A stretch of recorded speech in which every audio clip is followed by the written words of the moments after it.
Twisting plant or animal fibers into yarn dates back to ancient times, when people fashioned primitive spindles out of sticks. Around 500 BC, the spinning wheel was born in India. Today's factories have fully automated spinning machines that work on the same principle as the spinning wheel. This is a two-ply commercial yarn, the kind factories use to weave fabric for making jeans and tops. It's made from large bales of raw cotton. Cotton comes from a plant, so naturally some leaves and stems are mixed in with the cotton fibers. To remove them, the first machine passes over the bales and removes a layer of cotton 2/10 of an inch wide. Then sends it through a duct system to the blending and cleaning machine.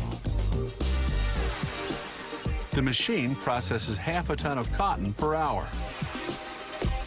The cotton comes out evenly blended and cleaner, but still not clean enough.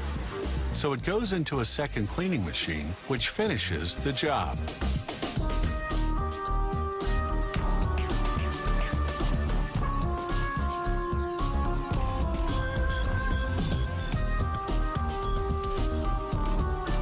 Now the cotton goes through what's called a carding machine. It has huge rollers with wire teeth. They comb out the tangled fibers and line them up in parallel rows. The machine also discards any fibers that are too short to process. Next stop, the coiler. This device takes the rows of fibers and forms them into a thick and loose first stage yarn called sliver.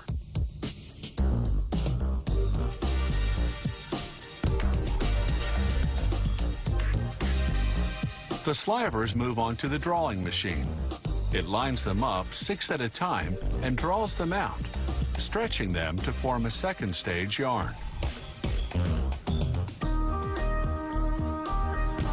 Then a machine called a roving frame stretches this second stage yarn, strengthening it by thinning it out.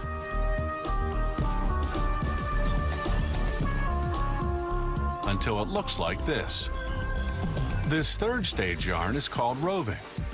Depending on the type of yarn they're making, it's anywhere from 3.5 to 16 times thinner than sliver.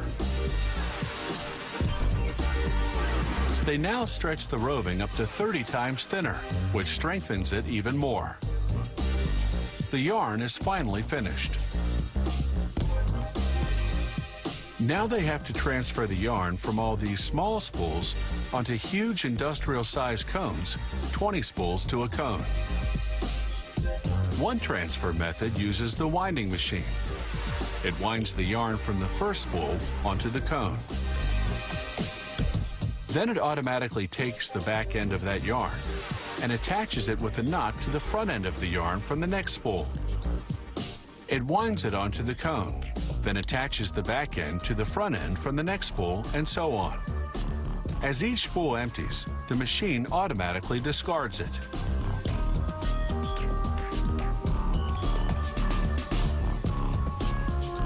And while all that winding's going on, the machine's optical sensor, that white object you see crossing the screen, does a quality control check.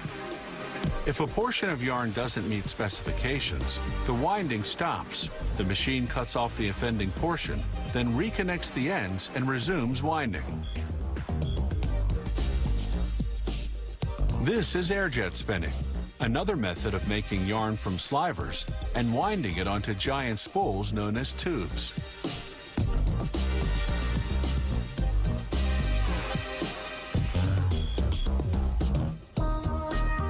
A suction tube grabs the front end of one spool and connects it to the back end of the previous one, again with a tiny knot. Before fully automated machines like this were invented 50 years ago, all that knotting had to be done by hand. The thin finished yarn is 200 times lighter than the thick first stage yarn that came out of the carding machine. From start to finish, spinning this yarn has taken 48 hours.